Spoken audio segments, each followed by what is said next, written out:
Okay, so for this video, I'm going to discuss our third lesson. So this is about shear stress. So this is still under chapter 2 ha. Again, yung buong chapter 2, ito ay about sa mga fundamental concepts ng stress. Okay, so para dito sa lesson na to, ito yung outcome na kailangan ma-attain ng students. Students must be able to compute for the shear stress, the internal shear force, or the resisting area of the body. Okay, let's start our discussion. So, define muna natin kung ano ang shear stress. Pakita ko na lahat na. Okay. So, ang shear stress, this is a stress that measures the intensity of internal shear force. Okay? So, ang shear stress natin, it tends to cut or divide the two or the body into two. So, kumbaga, ang ginagawa ng shear stress, parang ano niya, no, pinupunit niya yung body. Okay? Sige. So, ang shearing stress, ito ay type of stress that acts coplanar with the cross-section of material. Okay, ngayon ang shearing stress, no, ang notation niya ay tau. Okay, so ito ang symbol ni tau.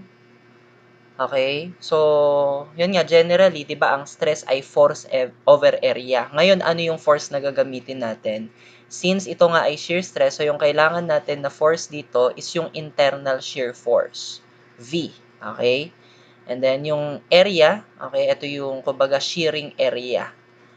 Okay? So, ang shear stress, ha, different siya sa tensile and compressive stresses, which is, ito yung mga normal stress, ha. Kasi itong normal stress, yun nga, yung force dito, nag-a-act ng perpendicular dun sa area.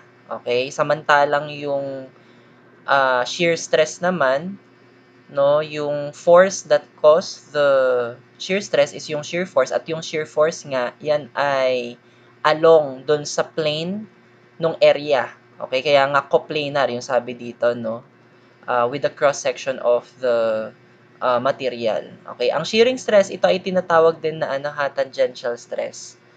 Okay, so ito yung mga ilang examples natin, no, ng mga senaryo na nagkakaroon ng shear stress. So, halimbawa, para dito, okay, let's say ito, no, in-applyan natin ito ng force F na ito, no. So, ang tendency na mangyari dito, pwedeng mapunit itong body, no, dito sa part na ito. Pwede siya mapunit dito, tsaka dito.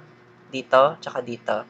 So, ito yung itsura ng free body diagram, no, nung portion na ito. So, dito sa part na napunit, itong area na napunit, ito yon, tsaka yung dun sa may likod, no? So, dyan merong madedevelop na shear force at shear stress. Okay? So, kumbaga, yung shear force dyan, sa formula natin, yan yung V na yan. And then, yung area naman dito sa formula, yan yung area na napunit. Okay? Sige. So, yung mga common, ano din, no? Example or example nga, no, na na-encounter natin ang shear stress is sa mga pins or rivets. So, consider mo tong ano na ito, pin na ito, or rivet, or bolt na ito. So, let's say meron siyang kinokonekta na dalawang plates. Let's say ito ay plate. Tapos, meron ditong ina-apply halimbawa na force P. Tapos, ito yung another plate. Okay? Tapos, may applied force din, let's say dito na force P. Okay, so if you can imagine, kung meron kang bolt dyan, tas may humihila sa kanya dito ng pakanan, may humihila sa kanya dito ng pakaliwa, so ang tendency na mangyari dito kay pin ay mas stress. So ano yung stress na may experience niya? Ang stress na may experience niya ay shear stress. So paano yung shear stress? Saan mag-a-act yung shear stress niya? Okay, tingnan mo, no? Kapag hinila siya dito pa kanan, hinila siya dito pa kaliwa, di ba ang tendency yung pin mapunit dito sa portion na to? Tama? So, pwede siyang mapunit dito. Okay? So, dito sa portion na mapupunit na ito, dyan mag-a-act yung shear force. Okay? At yung area na napunit, yun yung area, no, dito kay formula. Ngayon, paano natin madedetermine yung shear force dito? Katulad lang ng ginagawa natin sa pagkuha ng mga internal loadings nga, i-ano mo siya, i-cut mo siya. Let's say, i-cut mo siya dito, since dito naman siya mapupunit, no? I-cut natin siya dyan. So, mahati sa dalawang segment itong pin natin, itong taas at itong baba. So, piliin mo either way. So, let's say kapag pinili mo yung taas na portion, yung pre-body diagram niya, ganito magiging itsura. So, ito yung pin. Tapos, ito yung plate niya. Ayan. Tapos, may force P dito. Okay. So, kumbaga, dito natin siya kinat. So, dyan siya napunit. So, dito sa kinat mo na yan, merong madedevelop dyan na shear force. So, yung shear force dyan ay ito. Which in this case, kapag sinamation mo ng forces horizontal, okay, yung shear force mo, mag-i-equal lang dun sa applied force P na ito. Okay, so that's how you determine yung ito, yung shear force, no? Tapos yung area niya naman, again, yung area na napunit, which is yung cross-section nung bolt or nung pin or nung rivet. Okay? So, actually, may another case para kay bolt or pin. So, kapag halimbawa, ito yung bolt mo, tapos ito na yung mga plates na pinag-connecta niya together. So, halimbawa, meron ditong applied force P. So, to keep the system in equilibrium, dapat ito, P over 2. Tapos ito din, P over 2. Okay, so if you can imagine, kung meron sa kanyang humihila dito, no, or merong pakanan na force P dito, tapos may dalawang pakaliwa na P over 2 dito, okay, ang mangyari, again, may stress itong pin na ito. Okay, yung stress na ma-experience niya, again, shear stress din yan. Ngayon, saan madedevelop yung shear stress? O, imaginein mo, saan ba yung mga magiging area na pwedeng mapunit yung pin natin? So, if you can imagine, hinihila siya pa kanan, hinihila siya pa kaliwa, di ba pwedeng mapunit ito, tsaka ito. As you can see, dalawang area yung pwedeng mapunit. So, sa mga ganitong cases, no, ang tawag dito ay double shear. Actually, yung pinakaunang in-example din natin, which is ito, double shear din ito kasi dalawang area yung pwedeng mapunit. Okay? So, double shear yan. So, kapag ganyan, paano naman yung pag-determine ng magiging shear force niyan? So, para ma-determine yung shear force niyan, again, dun sa tendency na mapunit siya, which is dito, tsaka dito, ikakat mo siya. So, dito, mahati sa tatlo yung segment. Itong pin, mahati siya sa tatlong segment. Itong taas, itong gitna, tsaka itong baba. Either way naman, pwede mong piliin. No? So, let's say, ang drawingan na lang natin, itong gitna. So, kapag dinrawing mo yung free body diagram niyan, so, ito yung plate. Tapos, ito ay P. Tapos, yung portion na napunit siya ay dito. Tsaka dito. Okay, so, dyan natin siya kinat. Napunit siya dito. Tsaka dito. Okay. Ngayon, dyan sa mga area na napunit nga siya, magkakaroon dyan ng shear force na V, tapos shear force na V. And again, kapag sinamation mo yan ng forces horizontal equal to 0, so ang mangyayari, P minus 2V. Okay, so yung magiging shear force dyan is just P over 2. Okay, so ganyan yung nangyayari kapag yung pin natin, let's say, ay subjected sa double shear. Okay? Ayan. So, ganun lang siya, no? So, kumbaga yung procedure natin dito sa pag-determine ng shear stress, no? Napakasimple. Solve mo lang yung internal shear force and then gamitin mo lang tong formula na ito na yung shear stress tau natin equal lang siya sa internal shear force over area. Again, yung area dito, ito yung shearing area or area na mapupunit. Okay? Sige. Let's try to solve problems about this. Okay, for sample problem number 1, basahin ko. Determine the average shear stress in the 20 mm diameter pin at A and the 30 mm diameter pin at B that support the beam in the figure. So, ano muna natin, no? Inspect muna natin itong given figure. So, as you can see, itong figure na to, ito ay beam. Ngayon, itong beam na to, supported siya by a pin dito kay A. Okay? And kung titingnan mo yung details nung connection nung pin natin at saka nung beam natin, ito siya. So, kung titingnan mo ito top view, titingnan mo siya dito, no, sa view na to, no, top view nga, no. So, makikita mo na ganito yung details niya, no. So, ito yung beam natin, ito yung kulay brown, tapos ito yung pin. Okay? So, ito yung pin, ito yung beam. Okay? So, ito yung details dito kay A. Ngayon, dito naman kay B, actually, ano ito? Cable. No? This is cable BC. Pero yung cable BC, tsaka beam, they are connected together by means of a pin. So, kung titingnan natin yung details nito, kung titingnan mo siya dito sa view na ito, okay, dito sa side view, so makikita mo yung details niya na ito yung cable BC, tapos ito yung beam. Okay, they are connected by means of this pin. Okay? Sige. So, mula dito, binanggit na yung pin dito kay A, yan ay 20 millimeter diameter. And then yung pin naman dito kay B, ito ay 30 millimeter diameter. Okay? So, ano ba yung pinapagawa sa atin dito? Pinapa-determine sa atin yung shear stress dun sa mga pin na yan. So, para malaman natin yung mga stress dito kay pin A at saka dito kay pin B, di ba yung base nga sa procedure natin, ang kailangan mong gawin, ma-determine muna yung internal shear force. So, paano mo malalaman yung internal shear force? So, kailangan malaman mo kung ano yung force na nag-act dito kay pin. Okay? Paano mo malalaman yung force na nag-a-act dito kay pin? Okay? Pwede mo yun ma-determine by determining the reaction dito kay A. Okay? So, kung ano yung reaction dito kay A, okay, yun yung force na mag-a-act dito kay pin. Okay? In the same way, kung ano yung reaction dito sa cable actually, no, yun yung force na mag-a-act dito kay pin.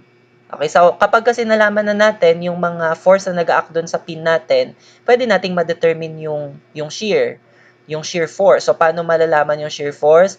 Okay, at kung saan siya ma-develop doon sa area na pwedeng mapunit. So in this case, let's say para dito kay pin A, saan ba siya pwedeng mapunit?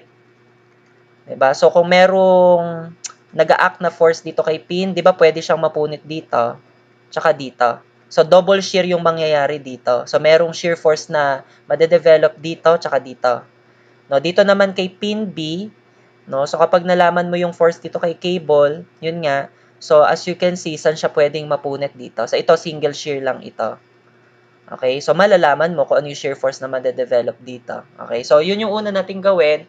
Alamin muna natin yung reaction dito kay A at saka yung reaction dito kay cable BC. Okay? So, paano natin yun gagawin? Drawing natin yung free body diagram nung enter structure. So, drawing the free body diagram of the enter structure. So, as we know, kapag cable, di ba ang reaction lang naman pag cable ay tension. So, meron tayo ditong tension BC. Tas dito naman kay A, meron tayong, since ito hinge to, or pin ito, dalawa reaction dito, isang horizontal, tsaka isang vertical. So, ito ay AH at saka AV. Assign na natin ng direction. So, let's say ito pataas. Tapos ito, yung AH, pwede mong masabi na pakaliwa ito. Bakit? Kasi sila lang naman dalawa ni TBC yung magsasama. Si TBC pakanan. So, dapat siya pakaliwa. So, ang force system na nabuo dito ay non-concurrent force system. So, to solve itong tatlong unknown na AHAV at saka TBC, gamitan lang natin ng tatlong equilibrium equation. Yung summation ng forces horizontal equal to 0, summation ng forces vertical equal to 0, summation ng moment equal to 0. Pag nag-summation ka ng forces horizontal, wala pa tayong direktang makukuha kasi dalawa unknown, si AH at TBC. Pag nag-summation tayong forces vertical, dalawa din unknown, si AV tsaka si TBC. So, mag-summation tayo ng moment. Wala tayong choice. So, saan ka dapat mag-moment? Sige, sa point na merong unknown. O, let's say dito na lang muna kay point A. So, mag-moment tayo kay point A. So, taking up moment kay about point A equal to 0, clockwise yung mga positive. So, walang moment si AH at AV dito kay A. Si 30 kN ang kanyang moment arm ay itong 2 meters. So, 30 times 2. Ano ang kanyang ikot? Ang ikot niya ay clockwise, so positive. And then si TBC, paano natin siya i-moment kay A? Applyan mo ng varignon. So, ang i-moment mo sa kanya ay yung kanyang components. So, meron itong horizontal component, tsaka vertical component. Ang may moment lang sa kanya is yung kanyang vertical component. So, sulat muna natin yung vertical component niya.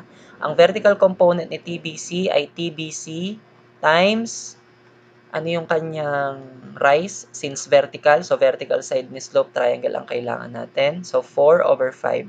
So, ano ngayon yung moment arm na itong vertical component ni TBC dito kay A? So, 4 plus 2. So, 6. Tapos, ang ikot niya ay counterclockwise. So, yan ay negative. So, equate natin sa 0. So, mako-compute natin dito si TBC. Okay, so si TBC, pindot natin sa calculator. Yan ay 30 times 2 minus yung TBC natin, alpha x, tapos 4 over 5 times 6. Okay, alpha equal 0. Shift solve natin. So, ito ay 12.5. So, ang TBC natin ay 12.5. Okay, unit, kilonewton. At kung na-solve na to, ginamitan natin ito, pag bumalik tayo sa summation ng forces horizontal, pwede nang ma-solve si AH. Okay, gawin natin. Summing of forces horizontal equal to 0. Lahat ng pakanan ay positive. Okay, si AH pakaliwa, so negative. Okay, next. Si TBC, ang kanyang horizontal component ay TBC multiplied by horizontal. So, horizontal side kay slope triangle 3, tas yung hypotenuse na 5. Tas siya ay pakanan, so siya ay positive. Equal to 0. May value na tayo ni TBC na 12.5. We can now determine yung AH. So, solving for AH, pindot sa calcu. So, negative AH plus yung TB natin, TBC, 12.5 times 3 over 5. Okay, alpha equal 0. Shift solve natin. Ang lalabas ay 7.5. So, yung AH natin ay 7.5 kilonewton. Okay, now, summation ng forces vertical ngayon tayo para makuha naman si AV. Lahat ng pataas, positive. Si AV pataas, si 30 pababa, si TBC, ang vertical component ay TBC 4 over 5. Tas pataas, so positive. Equal to 0. Si TBC, yan ay 12.5 na. Okay, we can now solve for AV. Okay, so para doon kay AV,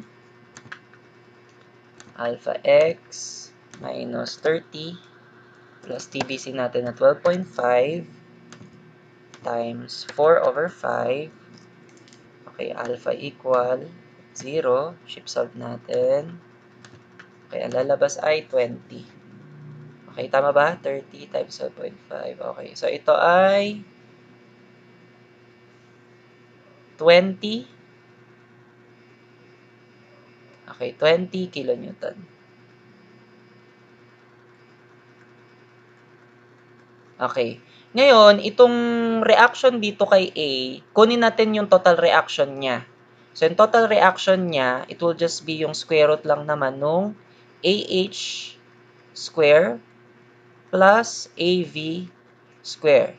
So, yung total reaction niya ay, pindot natin sa calcu, square root lang siya ng 7.5 square plus 20 square. So, ito ay, yan to, 21.36001.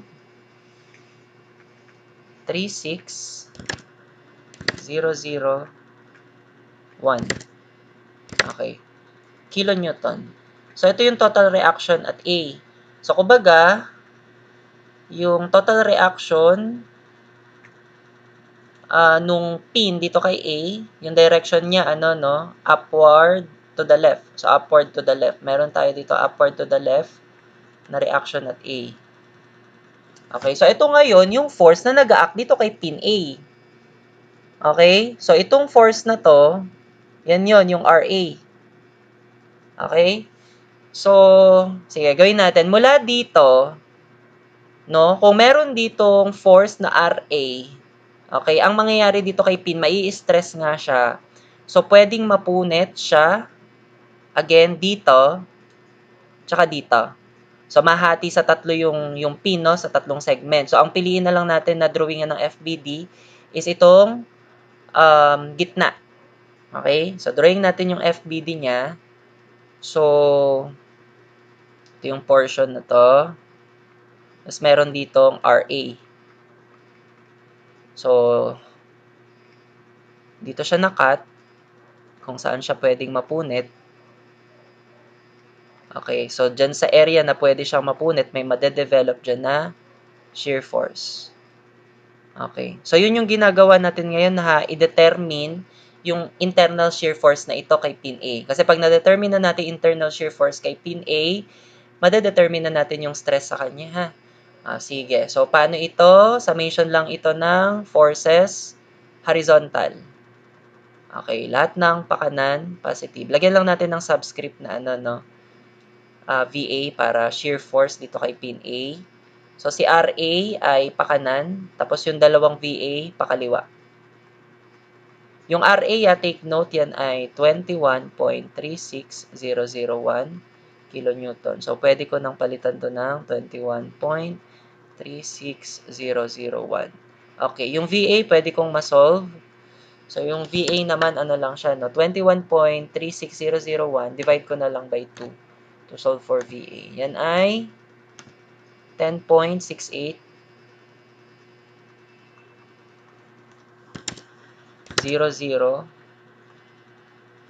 Okay, kilonewton. So, ito na yung internal shear force kay pin A. So, pwede ko nang makompute yung kanyang shear stress. So, para sa kanyang shear stress, okay, yan ay ano lang, yung shear force doon kay pin A over yung area or yung shearing ano niya, shearing area. Again, yung shearing area, yan yung area na mapupunit. Okay? Sige. So, ang ano natin dito, ang shear force natin dito is yung 10.68000 kilonewton. Multiply lang natin by 1,000 para maging newton.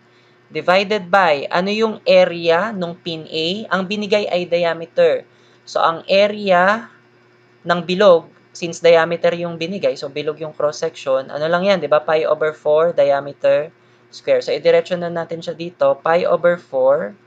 And then, yung diameter niya ay 20 mm para kay pin A. Okay, naka-square ito. Okay, pwede natin itong ipindot sa calculator.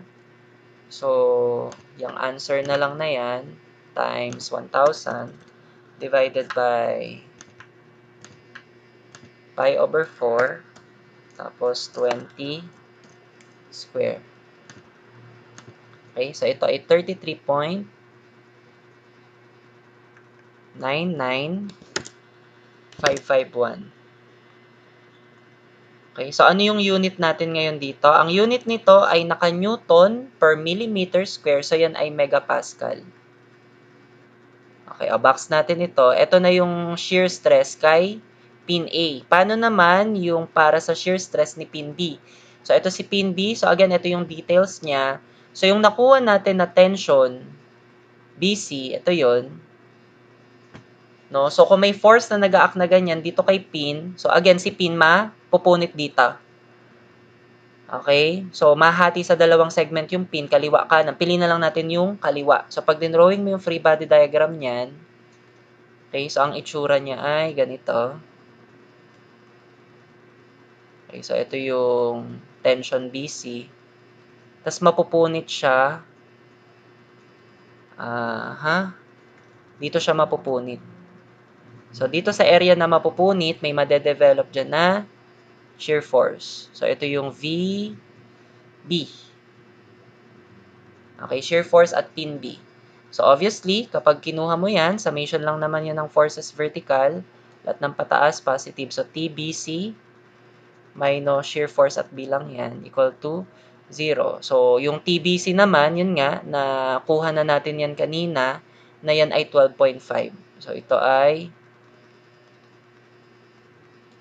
12.5. So, obviously, yung shear force at pin B, yun lang din, 12.5. 12.5 kilo Newton. O, pwede na nating ma-determine yung stress kay pin B. So, ang stress kay pin B, equal lang siya sa shear force kay pin B over yung area ni pin B. So, yung shear force ay 12.5 kilonewton. Multiply mo by 1,000 para maging Newton over yung area ng pin B, pi over 4. Ang diameter niya na given ay 30. So, 30 mm square. So, pindot natin sa calculator. So, palitan ko na lang to ng 12.5. Tapos yung diameter ay 30. May press equal. Ito ay 17.68. Ito ay megapascal. So, ito na yung stress kay pin B. Box natin. Okay? Yan na yung mga sagot para dito sa problem na to. So, yan yung shear stress dun kay pin A at kay pin B. Alright. So, let's proceed to the second sample problem. What force is required to punch a 20 mm diameter hole in a plate that is 25 mm thick? The shear strength is 350 meganewton per meter square. So, ito ay naka-megapascal lang din na unit, no? Sige. So, ito yung scenario. Meron tayo ditong plate. So, itong plate na to, 25 mm thick siya. So, ang gustong mangyari dito, mabutasan yung plate. Ma-punch siya. So, mabutasan siya ng 20 mm diameter na hole. So, para mabutasan siya, no, kailangan mag-apply ng force, no, dito sa pangbutas na ito.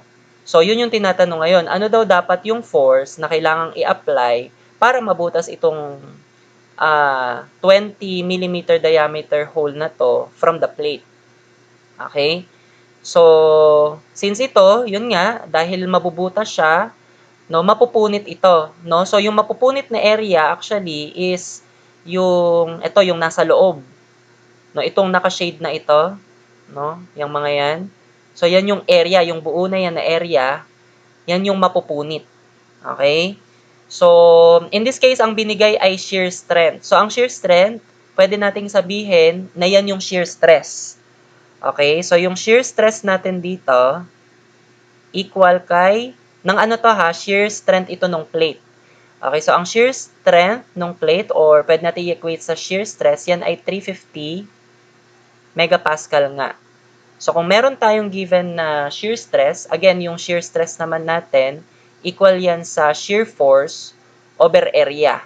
Ano tong shear force na to? Internal shear force yan. So ang mangyayari, saan ba madedevelop yung internal shear force natin? Madedevelop siya dun sa area na napunit. Okay? So, pero kapag kinompute din natin yun, ang kakalabasan lang din is yung value lang din ni P. So, pwede natin sabihin yan ha, na yung shear force na madedevelop dun sa mapupunit na area, equal lang din dun sa i-apply na force P. Okay, ngayon yung area naman, ano tong area? Again, yung area na mapupunit. Okay, so paano mo makukuha yung area nung napunit? So yung area nung napunit, ano lang yan? Pwede mong kunin yung circumference ng circle, okay, tas multiply mo dun sa thickness ng plate. So makukuha mo yung area nung napunit. Ganun lang siya. No? O, gawin natin. So, yung shear stress natin, again, 350. Yung megapascal, pwede mo ring sabihin na yan ay Newton per millimeter square. Okay? Tapos yung shear force V natin, yan yung equal na lang siya dun sa i-apply na force P over yung area. Again, yung area, yan yung area na mapupunit, which is just the circumference of the circle times yung thickness. So, ano yung circumference ng circle? Kapag diameter ang gagamitin mo, pi d. So, pi d, yung diameter ay 20 mm. Okay, tapos multiply mo by thickness. So, yung thickness ng plate ay 25 mm. Okay, so mula dito, pwede mong maibigay yung force P. Pindot natin sa calcu.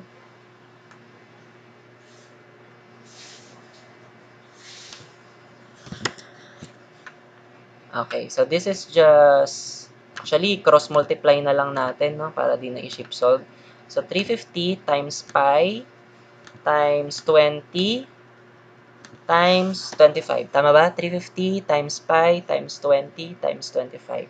So, yan ay 17,000 or 175,000 times pi, or ano na lang, 549,778.7144. So, P na yung hinahanap mo, ang unit natin ay Newton. Okay, o pwede mo ring i-write, sige, gawin mong kilonewton, 549.78 kilonewton. Okay, o pwede na yan. So, ito yung required P para mabutas yung 20 millimeter hole dito sa plate natin. Okay? Yan yung sample problem 2. Now, for sample problem number 3, if the wood joint in the figure has a width of 150 millimeter, determine the average shear stress developed along shear planes AA and AB.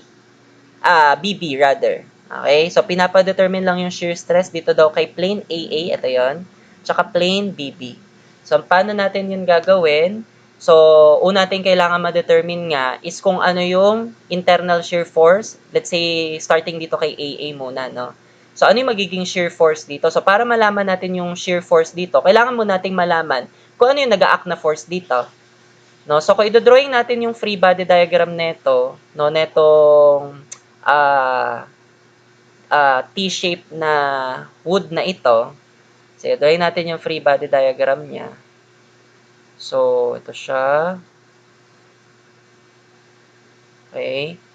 Tapos, ito ay hinihila siya ng 6 kN dito. Okay, so kung hinihila siya dito, di ba ang mangyayari, pipigilan siya dito. Tsaka dito. Tama? So, merong force na mag-a-act dito, na magre-resist sa kanya, tsaka dito.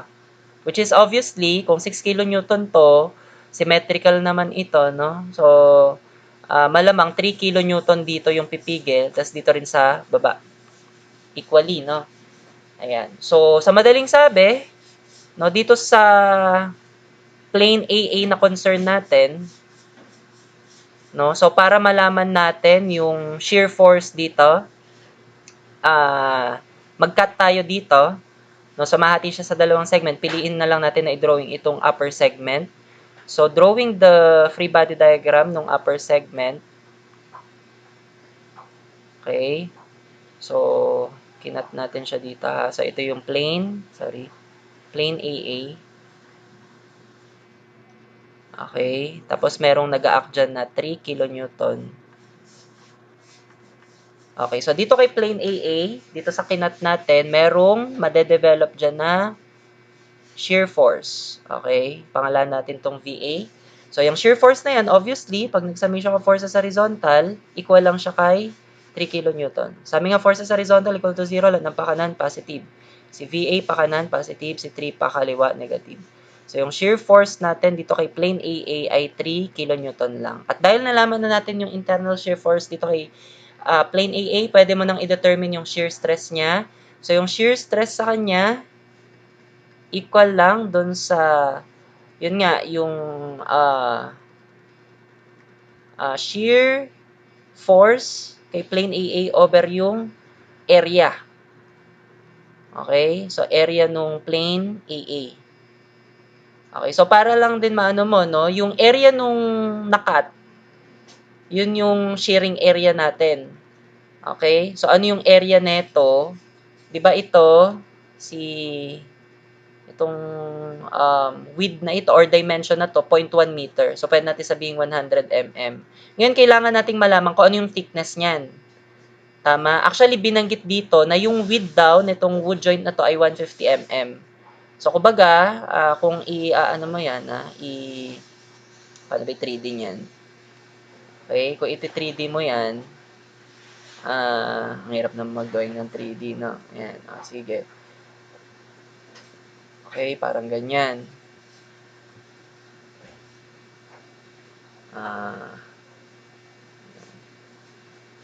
Parang ganyan, 'di ba? Kung naka 3D siya. Ayan. So, yung thickness niya or yung width niya is ito, yung 150 mm. Okay? So, dito sa nakat, again, ito ay 100 mm. Tapos yung width niya, 150. So, yung area natin dito ay 150 times yung 100, no? Or 100 times 150. O, gawin natin. So, yung ano natin, VA natin ay 3 kN. Multiply natin by 1,000. para maging Newton over yung shearing area natin, which is yung 100 mm times yung 150.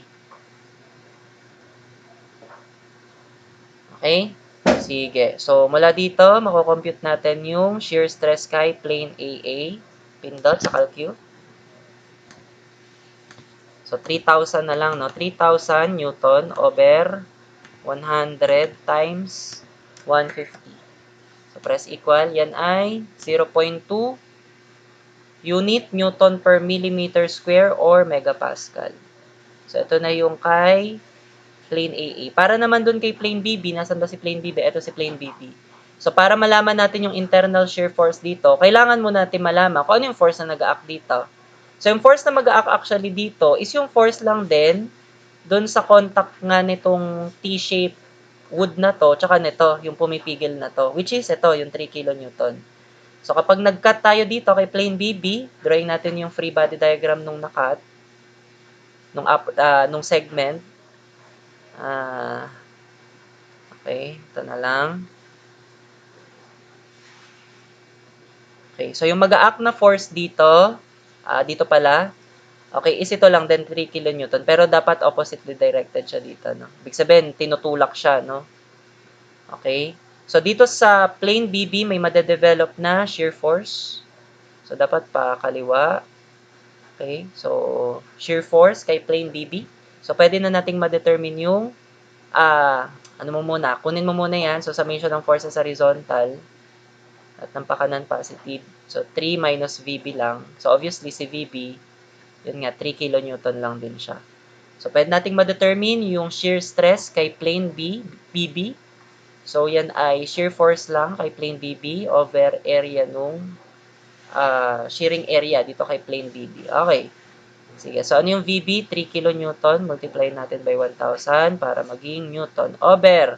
Ano yung shearing natin ngayon dito? Area 125 mm times yung thickness na or width na 150 mm. Okay? Pindot sa calcu. So, 3,000 lang din. Ang nabago lang actually dito, ito, 125 to, no? Ay, mali. 125. Okay, press equal. Ito ay 0.16. So, 0.16 megapascal. O, ito na yung shear stress dito kay plane BB. O, yan yung mga sagot para dito sa problem na ito.